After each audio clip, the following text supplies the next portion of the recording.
Hi, good morning. Friday the 23rd of April, St George's Day. So we've just literally started the Ridgeway Trail, which I'm looking forward to. Been a long time since I was last out, and unfortunately since I was last out I've lost both mum and dad. One of them, my dad, to COVID. So it's my first walk without them being able to talk to them. But I've got my dad's walking cap on, so I've got him with me and I'll be able to have a few chats along the way with him. So let's do the Ridgeway. I have looked at this quite in detail, this walk, but logistically it was quite an easy one for me to get to. But I know the first 2 days is across the downs without many places to go, so I'm self-sufficient for 2 days and I'll wild camp. And there are water points along this trail, which you'll find I'll link before, and hopefully I'll point them out as we go along. Right then, so let's do the Ridgeway.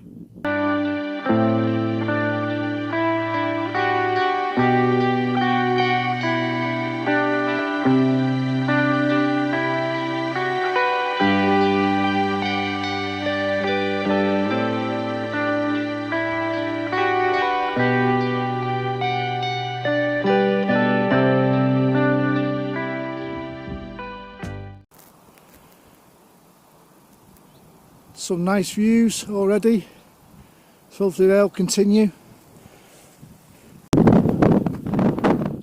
Oh yeah, the Ridgeway, according to Google, and Google's always right, Wikipedia, is allegedly, it's meant to be about 5,000 years old, and one of Britain's oldest roads, old trading route. And all along the route there are all sorts to look at, but I'm not going to claim to be an expert on anything.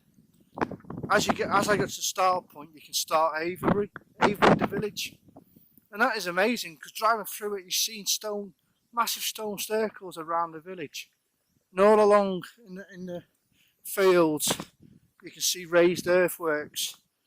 In this part of the area, they're obviously burial sites, but I know the guidebook will give you tons of information on what's along the route. I just point out what I see really, but I'm not going to be claimed to be okay, but we're just enjoying the walk. We're just come a mile and a half into it now. It's pretty well, you can see it's very sunny, but the temperature's still pretty cold, so we'll just keep going and we'll get into it. But what I'm going to be conscious of this walk though is not just putting my head down and smashing miles out. I do want to stop every now and again and have a rest, because we've not done a long walk now since last July for obvious reasons. Right then, let's keep going.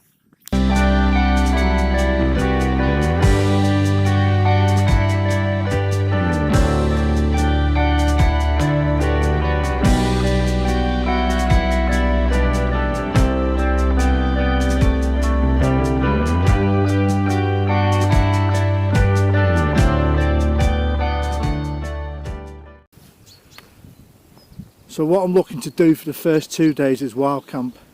I'm not too sure where yet. Hopefully day one around the 17-18 mile point, and day two don't know, and then day three I'm hopefully going to be in a campsite, White Hill Farm I think it's called. It does then get slightly more urbanised as you push towards the Thames, so I'm get my words correct, self-sufficient with food, and as I said, there is water points dotted along here. I'm using the Harvey's 1 in 40, which has them on, but you can also, I think I mentioned it, download the Ridgeway National Trail leaflet, and I'll give you the grids of the water points. Link will be below, or link will be below this video, and I will also give the grids out as I get to them, if I see them. Okay then, let's keep going.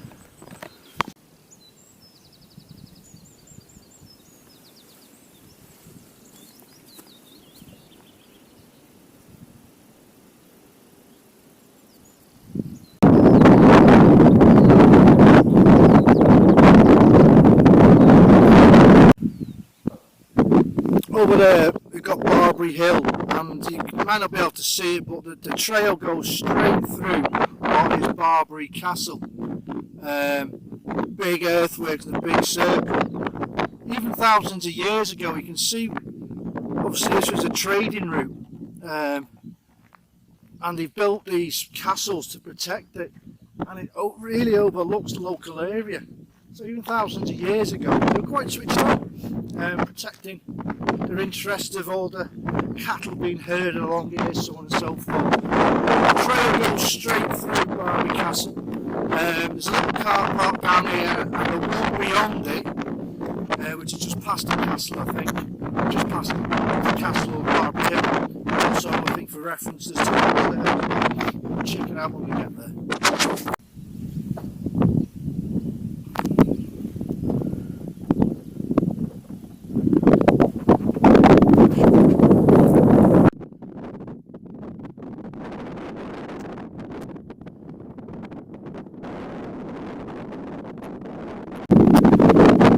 Big old place, this castle. You can see the earthworks there that go all the way around to where we're walking and all the way back. Really must have been, in its day, a very impressive feature. And if you went to the edges of the castle, you could walk around the groundworks. Really dominates the area. Alright then. So this is the car park just past Barbary Castle, about 6.5 mile. Behind me you've got toilets, you've got picnic benches, and you've got bins if you've got any rubbish at this point you can get rid of. You've also got some benches with this stunning view overlooking where I started this morning, Swindon.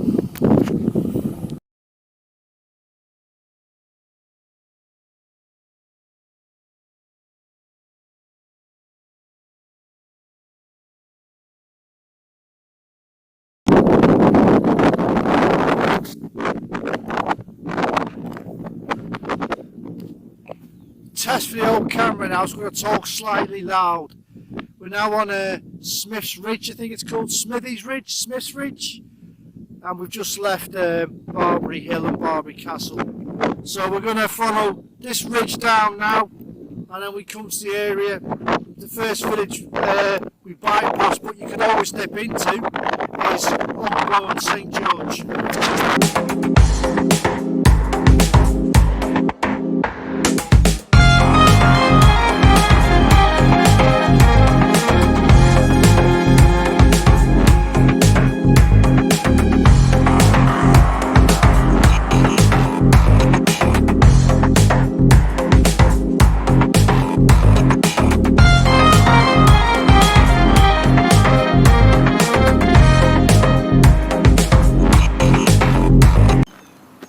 These beautiful houses here, the thatcher roofs. I'm not going to look over the fence, but aren't they lovely? Absolutely stunning thatch roofs. It's amazing how they do it.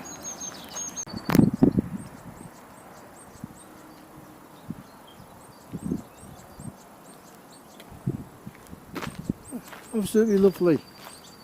But the little village or wherever this place is all. I'm just on the outskirts of following the Ridgeway down, bypassing Ogbourne St George. I didn't go into the place, but I'm just coming through here now. Look at all thatched, absolutely lovely. I just passed the A346, which is the main road behind me. And this cottage is One Elm Tree Cottage. I bypassed Ogbourne St George. But on the map and looking at the signs of the road, you can camp there, you can stay there in B&Bs, and it has got some refreshment places according to the map. However, I pointed out One Elm Tree Cottage because on the Ridgeway download on the link to this video, that is a place where you can actually top up with water because they have a drinking tap outside the cottage. But you do ask first, so I just politely knocked on the door, stood back, social distancing, he knew what I was after. And a very kind gentleman said, help yourself. So that's the first drinking water. So I've refilled with water now. What we on? Yeah, just over 10 mile.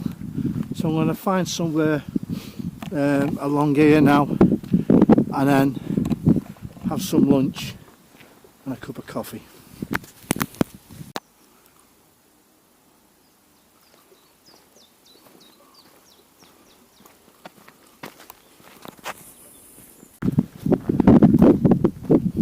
Begin to pick up the wind again. The trail kind of dips down into the area of Ogburn, St George, and where Elm Tree Cottages were filled up with water. Just past there I stopped for some lunch, and now back on the trail. Well, for a good 3/4 of a mile, steady uphill climb to regain the height from where we dropped down. So we're just moving along here now. This is about the 11 and a bit miles point. In front of us we've got Whitefield Hill with Whitefield mast on it. And I'd be glad to get past that bullshit all morning. And all morning I can see that mast. So I'm hoping now, according to the map, come directly past it and I can get rid of it out of my sight, because it's one of them. You don't seem to be getting anywhere when you've got a fixed point like that. But we're going alright. We're off the chalky paths for a bit, we're on a bit of a darker path, so that's okay.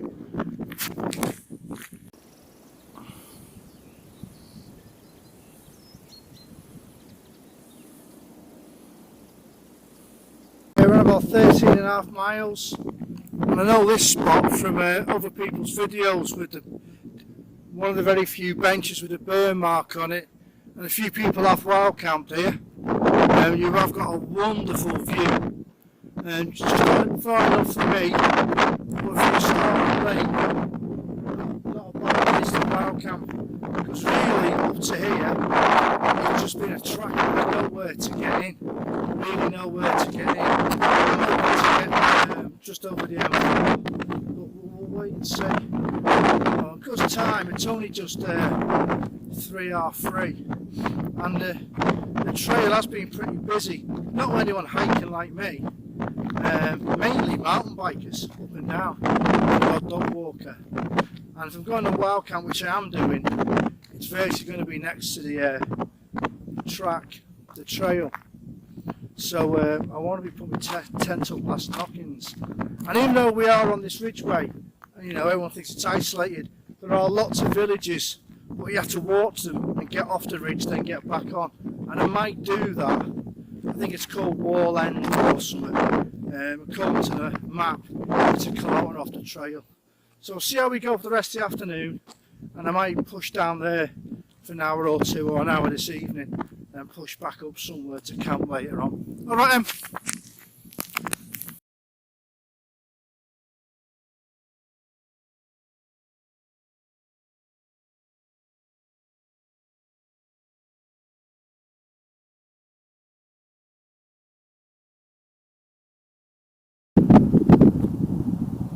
The trail's now dropped us onto this A road here, or B road, and we're going to follow that, because just over there is the M4, and then this will take us across the M4.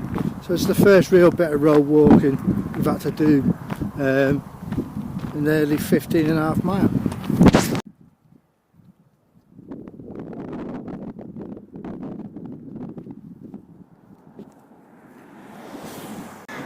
So what I'm thinking of doing is moving along the trail still, which is this road, and then ducking about a K to a village called Idstone Gate, I think it's called, where there is a pub that's open, because the next water point is Idstone Barn up here, but it does say it's from a local reservoir and it can run out unexpectedly and for summer months only.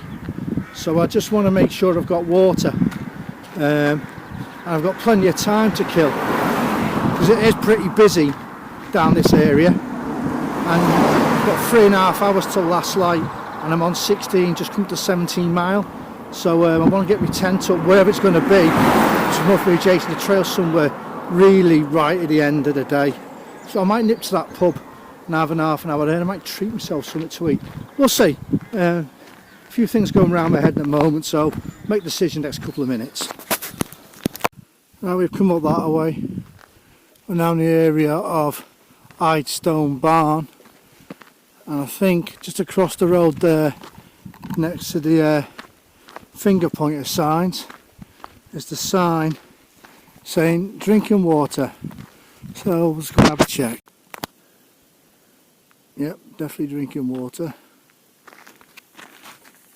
Some guys here on bikes, so they haven't had it all. There we go, don't want to waste it. It's coming up to 6 o'clock, so what I'm going to do now, I think I'm going to have my dinner here, have a coffee, so I can refill water, and then I really need to start looking for somewhere to water tent, but it's so difficult. It's just entrails on the track, so I'll have to be a bit sneaky and have a look. Sit off around here now and have my dinner. At least I can fill up my water again anyway. Alright then, so this is Idstone barn anyway. Right, I'm leaving Idstone barn now. I've got about an hour and a half, hour 40 till last light. I'm only going too far because Wayland, Smithy and Uffington White Horse are only a couple of miles ahead of me. So it's like this though. I knew it would be like this anyway, I knew it would be like this. So I think it's just going to go a couple hundred metres, getting literally next to the track. That's all I can do. We'll see, but that looks like what the plan's going to be anyway. But I don't want to go more than a couple hundred more metres now. We've done 20 odd miles. Alright then, let's get to the, hopefully, a pitch area. Hi everyone, just on 8:15 now. The trail is just through that hedge there. And if I went any further, there's a car park up there, so I've just got what tucked into this corner of this field, well out the way of anybody. That's the barn I've got my water, that's a deserted barn, and there's absolutely nothing around here. However, we'll just stay quiet, keep lights to a minimum, and we'll just have a little chill out here tonight and then go again tomorrow. But there we are, everything all set up. Alright then, day one complete. See you on tomorrow.